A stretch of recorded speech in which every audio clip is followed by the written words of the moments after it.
Së pari duhet të them që protestet janë një aspekt normale e jetës demokratike dhe shumë gëzohem që Shqipëria u bëu tani një vend ku protestë të tillë mund të kenë pjesë, mund të organizohen edhe në mënyrë shumë qytetare, në mënyrë shumë paqësore. Ka patur disa incident, por në përgjithësi nëse shikon pas më shumë se një muajve nuk ka patur incident të rëndësishme dhe njerëzit që shkojnë në protest këto i bëjnë në mënyrë civike dhe kjo është, si thash, një aspekt shumë simpatik, shumë i mirë i jetës demokratike të vendit tuaj. Sa i përket qeshët me të cilën merren, me të cilët nuk janë dakord qytetarët që marrin pjesë në këtë protestë, sigurisht që nuk është mandati im që të hyj në këtë debat.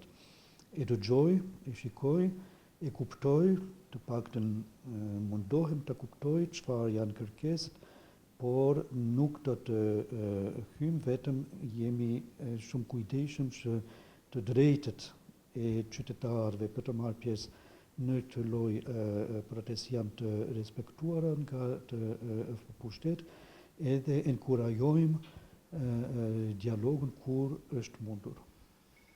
Ju e dini, tani ka hyrë në fjallor politik në Shqipëri dhe në vend tjetër kjo fjalë polarizimi me një konotacion, një ide negative. Fakti që ekzistojnë polët 2 ose 3 ose më shumë polët në fushë politike është diçka normale. Është tamam karakteristike e vendeve demokratike. Keni patur këtu në Shqipëri një sistem kur s'kishte polë, do më thënë kishte vetëm një polë politik. Do më thënë duhet të shikojmë polarizimin vetëm nga pikpamje negative. Fakti që ekzistojnë vendimet të ndryshme, partitë të ndryshme me programe të ndryshme është diçka pozitive. Një gjë tjetër është problemi i si bashkëpunojmë, diskutojmë polët të ndryshme dhe fatkeqësisht duhet të thoni që dialogu në politikë në Shqipëri nuk është në nivelin i duhur. Dhe them unë këtë jo vetëm nga pikpamja e substancës të dialogut, por them që ashtu dhe nga pikpamja e mënyrës të dialogut.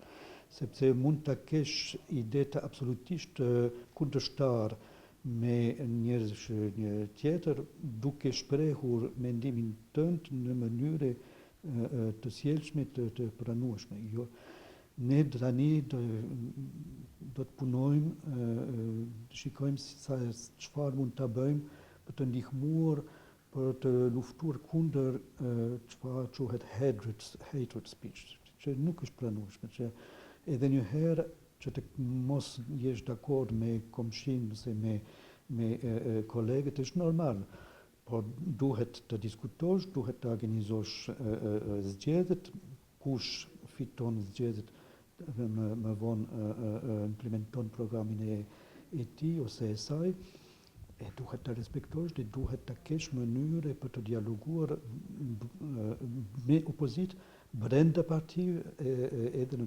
mënyrë.